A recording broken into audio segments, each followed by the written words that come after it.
Picard and Dathan at El-Adrel. The beast at Tanagra? Kadir beneath Momote. Zeman Bakor.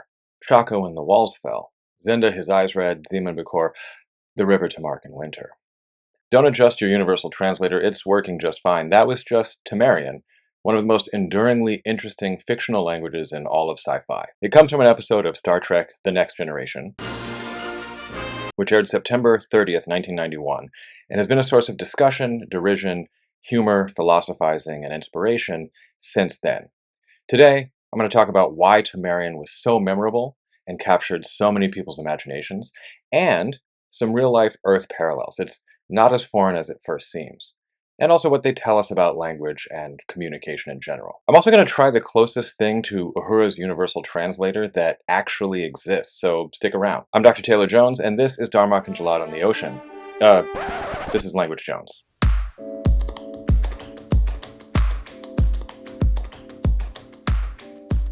So if you aren't a big Star Trek fan, that's alright. All you need to know is that the show takes place in the 24th century and follows the crew of a ship of exploration as they explore strange new worlds and boldly go where no one from Earth has gone before. To boldly go where no man has gone before.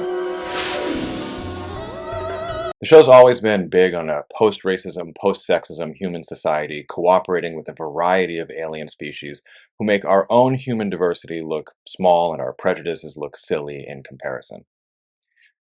Sometimes it's their prejudices that are silly. I'm thinking of Let This Be Your Last Battleground. It is obvious to the most simple-minded that Loki is of an inferior breed. The obvious visual evidence, Commissioner, is that he is of the same breed as yourself.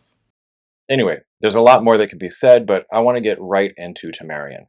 In the original series, and the contemporary prequel, there's a xenolinguist communications officer named Uhura, who speaks and translates many languages. Fun fact, not only are the communicators on the original series the inspiration for cell phones, but Uhura's futuristic earpiece was in fact the inspiration for Bluetooth earpieces. More on that later, by the way. In the next generation, there's a universal translator. While there are, famously, entire constructed languages used for the show, which people now actually speak, most notably Klingon and Vulcan, these are used sparingly and mostly for color. The vast majority of the interactions in the show are smoothed by a simultaneous universal translator. But when the crew of the Enterprise encounters Tamarians, they can't make heads or tails of what's being said. The universal translator is functioning correctly and translating words, but the sentences are all impenetrable.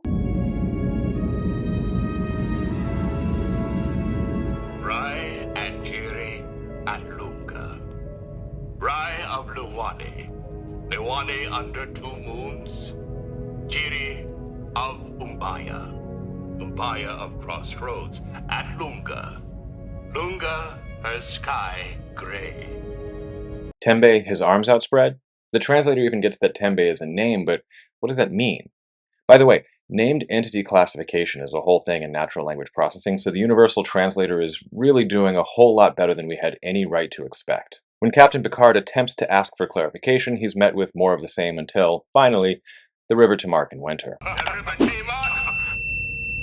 winter. The Tamarians take a gamble and abduct Captain Picard, teleporting him and their captain to a nearby planet, and then locking weapons on the Enterprise, Picard's ship. Initially, Picard thinks it's some manner of duel, but it becomes clear that there's a monster on the planet. Eventually, our protagonists piece together that the Tamarians talk entirely in allusions to their great cultural works and episodes in their planetary history. This monster that they both fight off, this problem that they must solve, is a beast at Tanagra. That is, the translation of problem is beast at Tanagra. Picard and Dathan fight off the beast and establish a successful first contact. There's a beautiful scene in which Dathan is injured. Picard thinks he's going to die, and Picard, starting to understand how the Tamarians communicate, tells Dathan the fucking Epic of Gilgamesh. You know, Earth's oldest heroic story. Gilgamesh, a king. Gilgamesh, a king. At Uruk. It's an amazing episode, and if you haven't watched it recently, or ever, go watch it.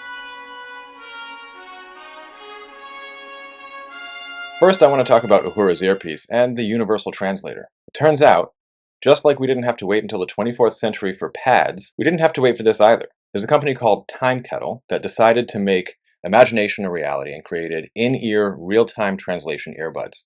They're this video's sponsors. They were kind enough to send me a pair to try out, and I jumped at the opportunity. They support 40 languages with 93 accents and 8 languages offline. Their marketing is heavily towards international business types, and that makes sense to me, but it's literally an in-ear universal translator. How cool is that? Now, there's a reason their marketing shows people in suits in meetings. They're technology, not magic. So they're combining speech-to-text, translation, and text-to-speech, all with a latency of under about 500 milliseconds. If you're going into a meeting with a foreign counterpart, these are a great option. If it's a hostile first contact, you've got bigger problems. I'm not going to lie, they have some pretty cool functionality. You can give someone else one of the earbuds, and you can both speak and hear translation into your language. But I think the most likely for tourists and travelers is the option where your phone will speak for you. Check it out. All right, so I have in my hand the Timekettle real-time in-ear translation earbuds. I have one earbud in, and I have the app on my phone. It took no time to download. I've been playing around with this, and there's a couple of different ways that I actually like using it. One is, of course, the intended use case, which is translation. If I speak in English, it translates to whatever language I pick. Everything that I can evaluate that's French, Spanish, Hebrew, Chinese, it does so very, very, very well. I have to be careful that I don't say things that I don't want to say, like, let's see, because it will translate everything. But it does so about, as far as I can tell, 95% or more accuracy. The other use that I really like is using it to practice speaking a foreign language. Now, this is not how it was designed to be used, and so your mileage may vary as far as like the results that you get. What I find is that if I don't speak clearly, that I actually have to improve how I speak. So it's sort of pronunciation training for me. If I speak French and my accent's not quite good enough, then this is going to tell me. If I speak clearly and correctly, then it translates right back into English. So it's kind of a fun game for me. All right, so I have this set up. I'm going to show you the speaker mode. I have it set up in English to French right now, and we'll try a few of these out. So, excuse me, can you tell me where the bathrooms are? Excusez-moi, pouvez-vous me dire où sont les toilettes?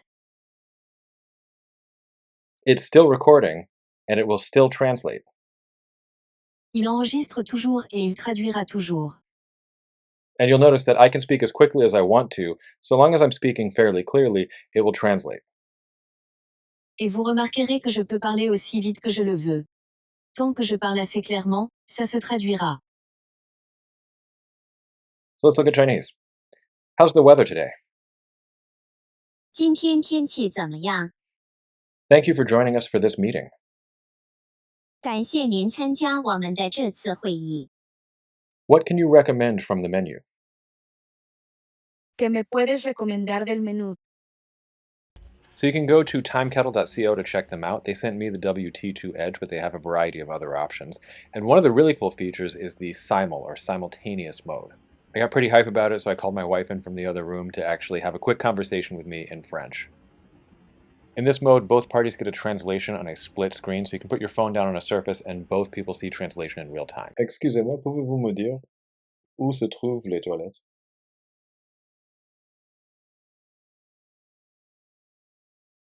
They're down the hall and to the left. Merci beaucoup. You're welcome. Have a nice day. In their expected use case, they're 95% accurate, and they have smart noise reduction and a 12-hour battery life. So if you don't have the inclination to learn every language you might conceivably need, or if you just want a super cool, state-of-the-art device so you can be like Uhura, check out Timekettle. And thanks again to them for sponsoring today's video. But how realistic is Temerian? Well, every language, as far as we know, has metaphors, things like make heads or tails of something, like I said earlier. And every language, as far as we know, has idiomatic expressions, things that aren't strictly understandable by decomposing their component parts. Expressions like kick the bucket or step in it. But even beyond that, it was actually based on another specific real phenomenon in one specific Earth language, chengyu in Mandarin. Speakers of Chinese have hundreds, if not thousands, of short idioms, usually of 4 syllables, that refer to classical stories and historical figures in such a dramatically opaque fashion that many of them are completely impenetrable to foreigners. They're like metaphor and idioms on steroids. Often, they also make use of literary and classical Chinese grammatical constructions that aren't used anymore in the modern language. One relatively well-known example is 指鹿为马, point at a deer and call it a horse.